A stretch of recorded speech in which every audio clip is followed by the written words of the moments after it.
Bom dia a todos, bom dia a todas, bom dia para você que nos assiste pela TV UFMA no Maranhão e pela Pop TV em Sobradinho e Porto Alegre. Sejam todos muito bem-vindos e bem-vindas a mais um ICL Mercado Investimentos. Hoje, terça-feira, dia de PIB, então a gente vai comentar sobre isso, mas não vou dar muito spoiler por enquanto. Vamos falar sobre crédito e endividamento das famílias também hoje e temos aí outros assuntos para tratar com vocês, porque está saindo aí o projeto de orçamento para 2025 e tem bastante coisa para a gente comentar em relação à Bolsa Família, em relação à IR. Vamos falar sobre tudo isso com vocês. Mas antes de tudo, vou dar bom dia para o André. Bom dia, André, como você está? Bom dia, Débora, tudo bem? Bom dia a todos os nossos espectadores. O mercado errou de novo, gente, olha que beleza. O PIB veio acima das expectativas no mercado. Vamos explicar de onde veio a melhora da economia nesse segundo trimestre, né? E quem viu aqui o ICL Mercado Investimento nos últimos meses já sabia aí que o resultado seria esse, né? Basicamente a gente já vem alertando isso aí para vocês faz muito tempo aí que a gente está falando aí sobre esses condicionantes. Mas vamos também falar de endividamento das famílias, da questão do crédito, das taxas de juros aí abusivos que a gente tem aqui no Brasil. Mas já vamos para a agenda do dia, porque tem bastante coisa para a gente tratar hoje, né, Débora? Então, o que tem na nossa agenda do dia hoje?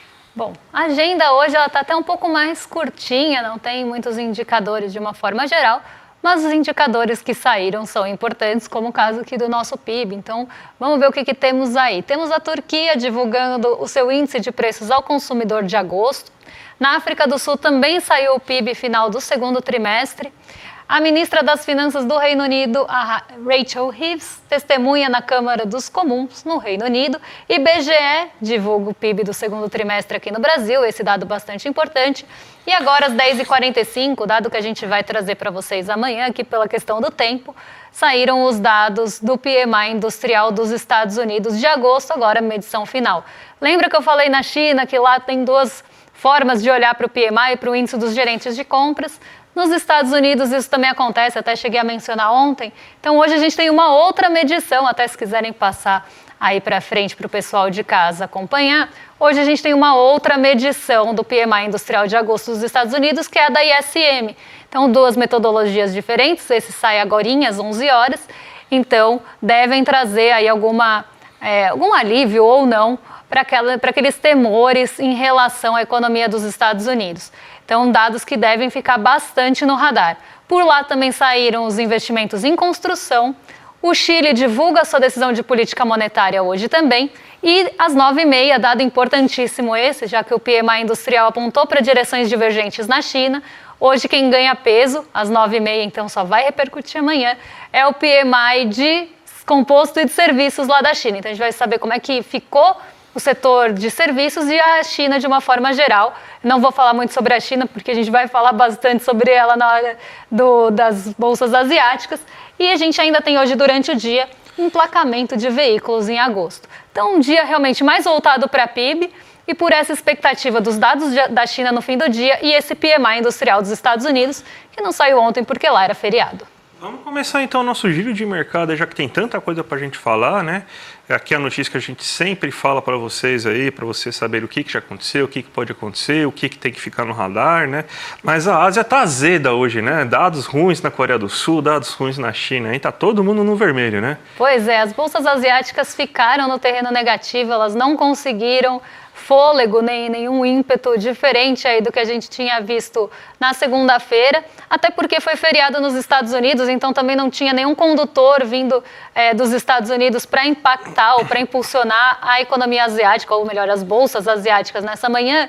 E como os dados do PMI industrial da China foram na direção contrária, como a gente falou para vocês, então o PMI Caixin, que é o da S&P Global, apontou um certo crescimento e até deixou ali a indústria chinesa no terreno da expansão, mas o PMI do governo chinês ficou ali abaixo da expansão, não só isso, mas também teve contração de um mês para o outro. Isso trouxe uma grande incerteza em relação à economia chinesa, inclusive começou a aventar dúvidas se a gente vai conseguir, a gente não, né? A China vai conseguir cumprir a sua meta de crescimento, que é bem ali arrojada para o ano de 2024. Então, essa dúvida começou a trazer outras dúvidas também em sequência. Uma delas, por exemplo, é em relação à demanda chinesa por commodities. Isso derrubou o petróleo nessa manhã, continua derrubando, inclusive, o preço do petróleo e também não deu muito suporte para o minério de ferro, que ontem já tinha caído 4%. Então, a gente vê esses preços das commodities reagindo a essa incerteza em relação à demanda chinesa, embora a gente tenha fatores que possam pressionar a oferta, no caso do petróleo, principalmente ali em relação às tensões no Oriente Médio. Mesmo assim, a demanda chinesa e as incertezas em relação aí à economia da China, de uma forma geral, acabaram pesando mais, inclusive, do que o lado da oferta. Então, hoje, commodities também no terreno negativo, a Ásia não conseguiu realmente fôlego, poucos condutores também de ontem para hoje, tem essa expectativa grande pelos dados dos índices dos gerentes de compras. Então, hoje é um dia também mais morno, mais esvaziado lá na Ásia. Vou colocar o Xangai Composto aqui para vocês como exemplo, porque ele caiu 0,29%. Então, nessa incerteza em relação à economia chinesa, o Xangai Composto, que é o principal índice, o mais abrangente índice da China, acabou indo para o terreno negativo em 0,29%. Mas não foi o único. As bolsas asiáticas caíram em bloco, daqui a pouquinho a gente vai ver como ficou o Nikkei 225, mas aí já adianto que todas ficaram no terreno negativo mesmo. Mas vamos vir para o Brasil, porque aqui tem crescimento, tem PIB, então vamos ver como é que ficaram esses dados. Exatamente, vamos ver aqui, porque surpreendeu o mercado, né? O mercado estava esperando na média 0,9, a principal projeção aí, a projeção mais alta que foi feita foi de 1,2 e o PIB cresceu 1,4% aí nesse segundo trimestre. Vamos colocar aqui o gráfico já para vocês verem aí da onde que está saindo esse PIB, né? A gente vai poder observar uma boa qualidade do crescimento econômico brasileiro nesse momento.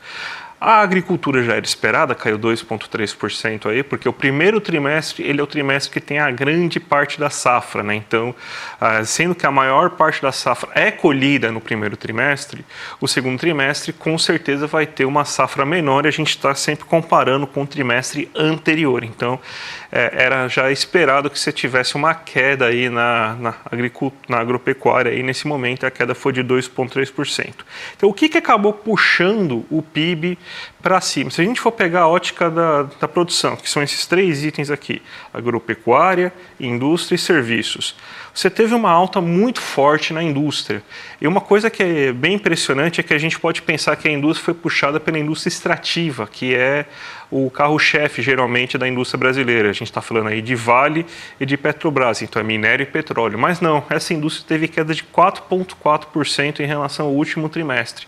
O que puxou foi construção civil, indústria de eletricidade, gás e água e principalmente a indústria de transformação. Então, a indústria foi puxada porque está produzindo mais carro, está produzindo mais eletrodomésticos, está produzindo mais móveis, está produzindo mais máquinas e equipamentos. Então, é na indústria de transformação que está vindo a alta que a gente observa nesse momento e está sendo o principal condutor do PIB aí nesse segundo trimestre. Então, faz muito tempo, inclusive, que a indústria não tem um protagonismo tão grande na economia brasileira. Os serviços também cresceu de forma generalizada. Todos os serviços aumentaram aí sua participação, aí, sua atividade econômica, comércio, atividades imobiliárias, atividades financeiras, transportes, então o serviço também foi bem importante. Aqui para baixo é a ótica da despesa, ou seja, a gente observa aí como que foi o gasto, né?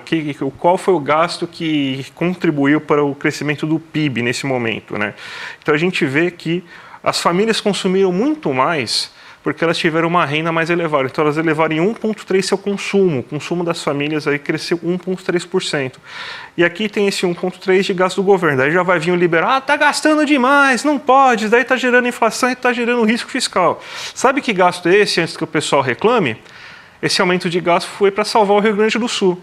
Inclusive, a reconstrução do Rio Grande do Sul foi uma parte importante no aumento do PIB nesse segundo trimestre. Então, quem vai reclamar do gasto público aí, que aumentou muito, esse gasto público aí foi para conseguir reconstruir parte do Rio Grande do Sul, que ainda tem muito trabalho pela frente, obviamente, mas o aumento veio principalmente disso aí, do elevado gasto, mais de 100 milhões aí, que foram gastos até esse momento aí, para você conseguir fazer aí a reconstrução do Rio Grande do Sul depois das tragédias que aconteceram em maio.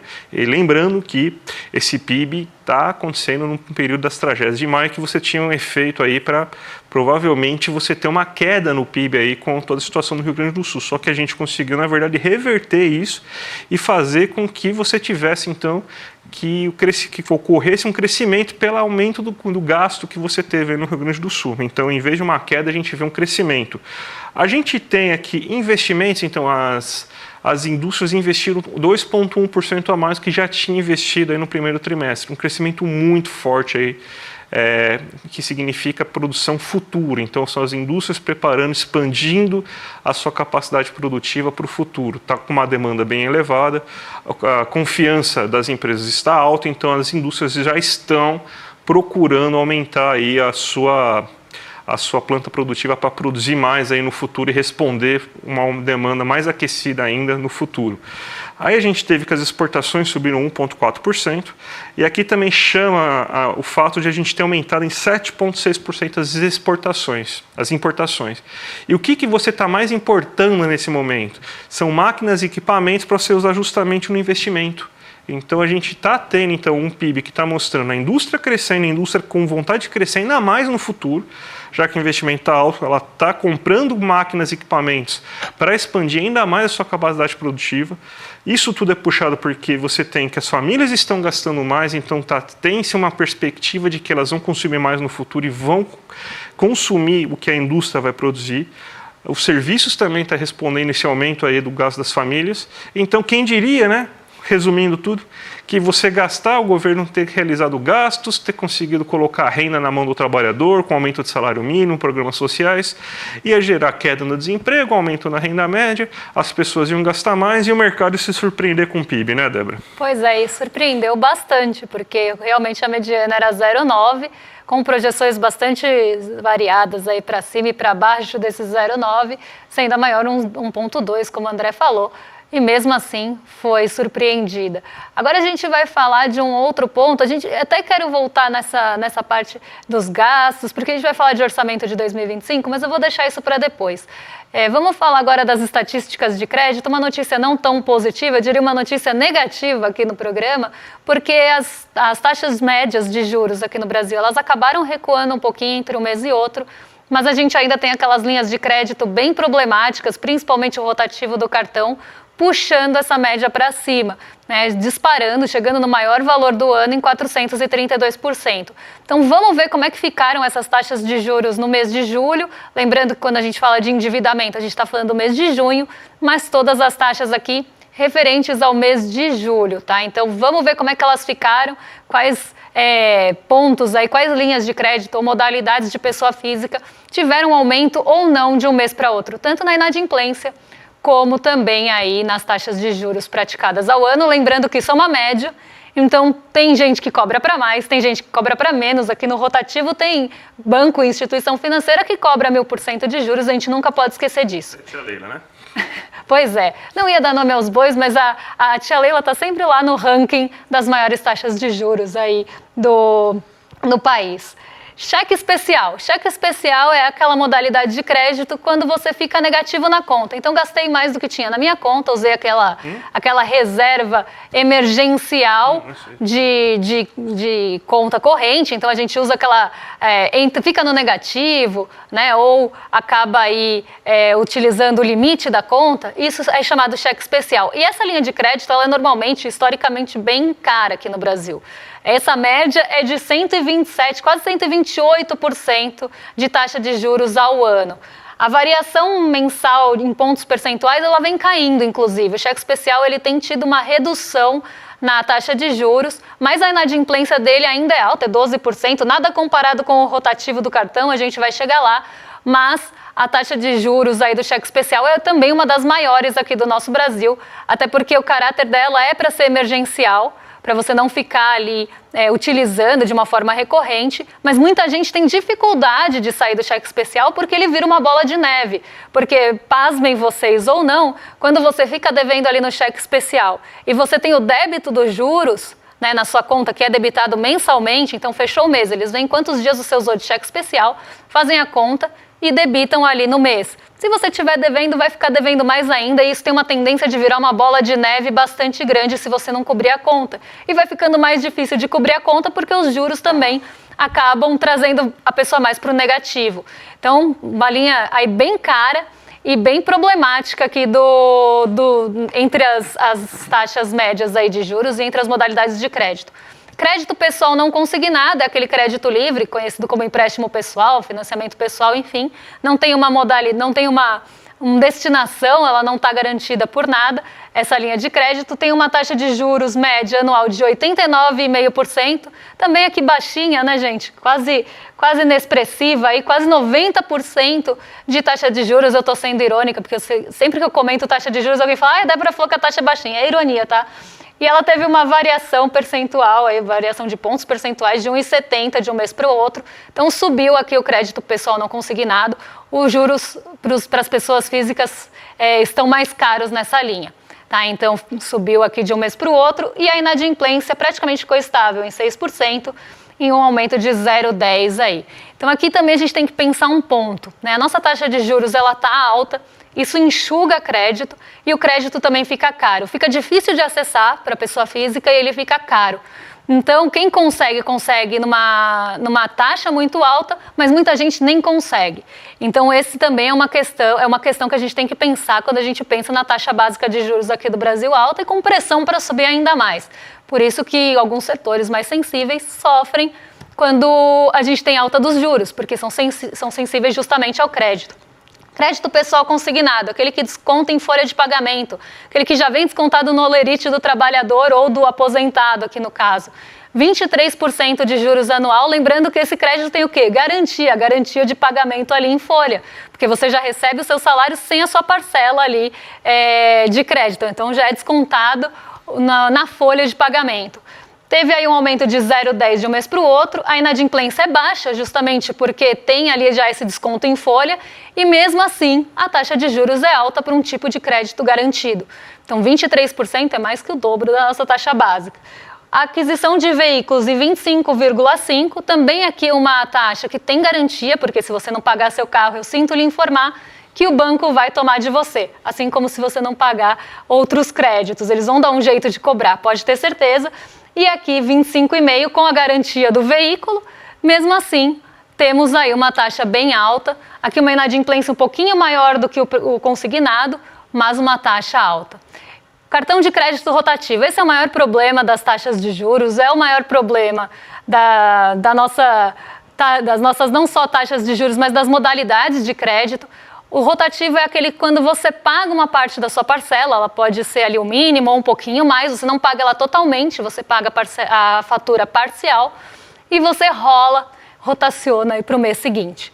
Essa taxa de juros você não consegue, né, ou essa modalidade de crédito, você não consegue ficar renovando de mês para mês.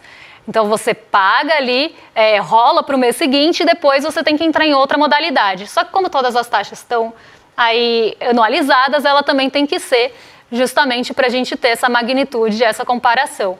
É uma das taxas mais altas do Brasil, é a taxa mais alta do Brasil e foi a que subiu mais nesse mês também. Então tem aí um aumento da taxa do rotativo, por mais que a gente já tenha toda aquela mudança que aconteceu no começo do ano, temos estoques de dívida ainda nas taxas anteriores, por isso que ela está tão alta. Lembrando aqui que as taxas médias são muito maiores do que 432, tá? As taxas máximas, desculpa, são muito maiores aqui. Também é a maior inadimplência do brasileiro, quase 56% de inadimplência nessa linha, porque justamente ela é impagável. E eu quero destruir aquele mito, porque sempre tem alguém que volta a falar nisso, que a taxa de juros no Brasil é alta porque o brasileiro é inadimplente, porque o brasileiro não paga o seu crédito, porque o brasileiro deixa o crédito para lá e vai gastar com outras coisas. Não, tá? A taxa de juros no Brasil é alta por concentração bancária e o brasileiro é inadimplente porque a taxa de juros é alta, não o contrário. Tá? Então, uma taxa de 432,3 na média deixa qualquer crédito impagável. Uma taxa de 1.000% nem se fala. Então, nada ali me espanta uma inadimplência de 56% nessa linha. E o crédito parcelado, que seria uma alternativa aqui ao rotativo, então você rolou um mês, no próximo mês você não consegue rolar, você tem que dividir ali, parcelar a sua fatura com aquela parte que você inclusive rolou. E aí a taxa oferecida como alternativa, pasmem vocês ou não também, é 178%. A inadimplência também é alta, mas nada se compara à taxa de 432, uma inadimplência aí de 11,2%. Então tudo isso, né, não é porque o brasileiro não paga suas dívidas, tudo isso é porque nosso sistema bancário é concentrado e o brasileiro não consegue pagar as dívidas muitas vezes porque as taxas de juros são exorbitantes. A gente tem mais outro gráfico aí para mostrar em relação a isso, Débora, ou não? Temos o gráfico do endividamento das famílias, né, que vem caindo, inclusive, ali, se a gente pegar o último ano. E a gente tem duas formas de ver como é que está o endividamento da família. O total, que inclui o financiamento imobiliário, que hoje compromete 47,6% da renda das famílias e sai aí de um patamar de 48%. Teve uma diminuição, sim, desse comprometimento ao longo do ano, mas ainda compromete quase 50% da renda. Então, 50% da renda do brasileiro ainda está indo para pagar juros e pagar crédito. Esse também é um ponto, né, que o Desenrola tentou melhorar para que o brasileiro tenha renda mais livre para consumir outros tipos de coisas.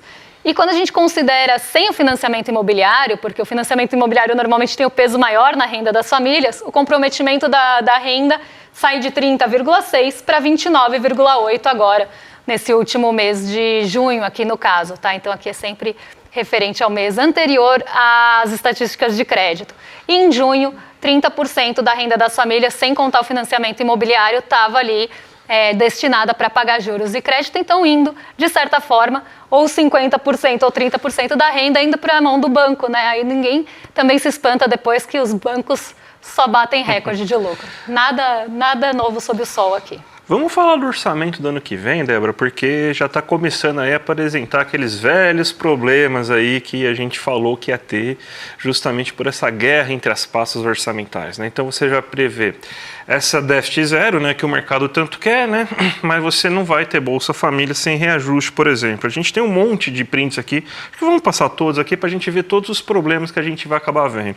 A gente também tem o imposto de renda aí, que provavelmente não vai ter reajuste, né, é a próxima matéria que a gente também vai acabar chamando aqui, né, então você tem que, não vai ter reajuste do imposto de renda em 2025 por causa da questão orçamentária estar meio estrangulada, né, então mesmo você crescendo tanto e tendo um aumento tão grande de impostos, isso daí não significa que você vai poder aumentar tanto, aí você vai ter que ter um colchão, né? Parte desse gasto você não vai poder gastar, desse acúmulo você não vai poder gastar. E por fim a gente também tem a questão aí de que o orçamento está estrangulado. A última matéria aí que a gente puxou aí para vocês darem uma olhada, né? Que é a matéria aí falando aí sobre que você tem, então, esse aumento das despesas obrigatórias, você reduz aí o espaço para investimento. Essa é basicamente a questão que a gente vem falando há tanto tempo aí em relação a esse novo arcabouço fiscal. Ele é melhor que o teto? Ele é melhor que o teto.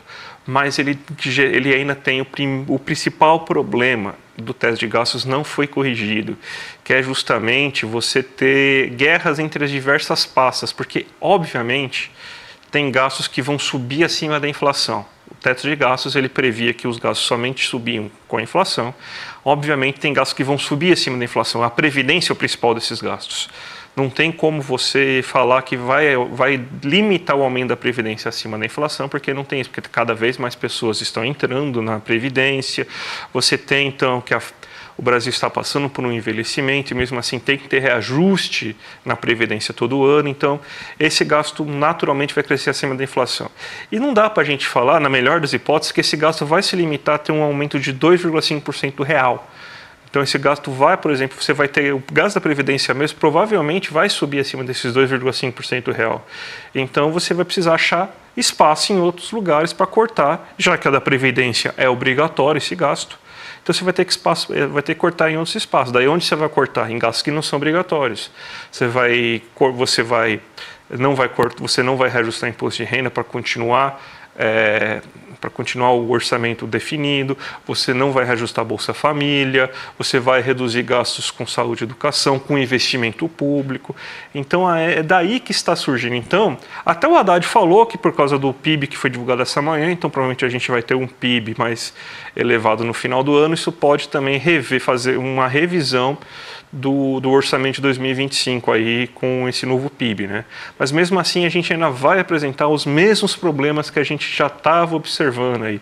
Então a gente precisa, na verdade, claro, a gente não sei como a gente vai fazer agora porque o teste de gastos, o novo arcabouço fiscal é algo muito novo, mas a gente devia ter pensado antes em como eliminar essa questão aí da guerra entre pastas aí, porque não tem jeito, isso aí vai fazer com que alguém perca no final nessa guerra orçamentária, Débora. E aqui, né, tem um monte de gente falando, é muito parecido. Para mim, tá, ele não realmente resolve o principal problema. Porque é isso, as despesas obrigatórias, elas vão crescer. E, por exemplo, a Previdência, ela vai crescer ali, provavelmente, o seu espaço. E ela vai acabar estrangulando outros espaços, outras pastas, outros tipos de gasto. Se a gente tem isso, começa justamente aquela guerra que a gente tinha no teto de gastos, né? Tinha aquela guerra orçamentária para cada um garantir o seu. E a gente sabe que nesse cenário vai sobrar para o social, né? Se tiver que estourar a corda para alguém, vai estourar para o social. E aí a gente começa a ver o pupurri que a gente colocou aqui,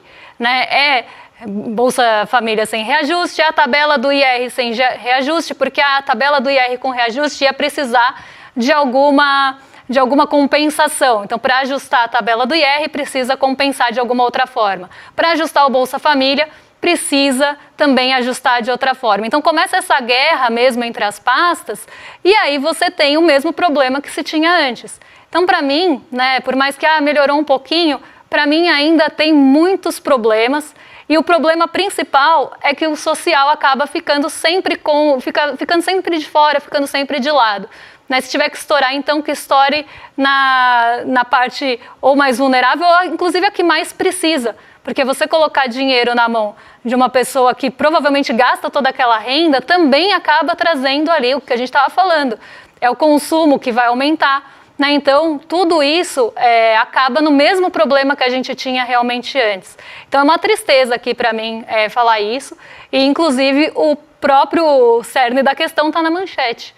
Né? Então, aqui é algo para a gente pensar mesmo, né, como foi feito esse arcabouço e que está sendo tão cobrado pelo mercado financeiro. Porque todas essas notícias de orçamento, eles já voltaram a falar de risco fiscal, eles estão com uma lupa nesse tamanho para olhar a questão orçamentária, a questão de contas do governo, se tem ou não possibilidade de cumprir o déficit. Eles não querem saber se vai ficar social de lado, se a tabela do imposto de renda vai ficar ali sem reajuste, eles querem que se cumpra o que foi falado, mesmo que isso não faça ali muita diferença no final das contas. Mas o que eles querem é o cumprimento e vão pressionar em relação a isso, vão pressionar com juros, vão pressionar da forma que puderem, inclusive para que se corte gastos, porque o mercado também gosta de corte de gastos, porque acaba se favorecendo em vários pontos. Não vou entrar nisso agora, poderia ficar mais uma meia hora só falando disso, mas o nosso programa está se esgotando. Então vamos chamar a nossa campanha aí dessa semana, muito importante aí, que é o jornalismo independente lutando pela verdade. A gente vai fazer um evento especial nessa quinta-feira,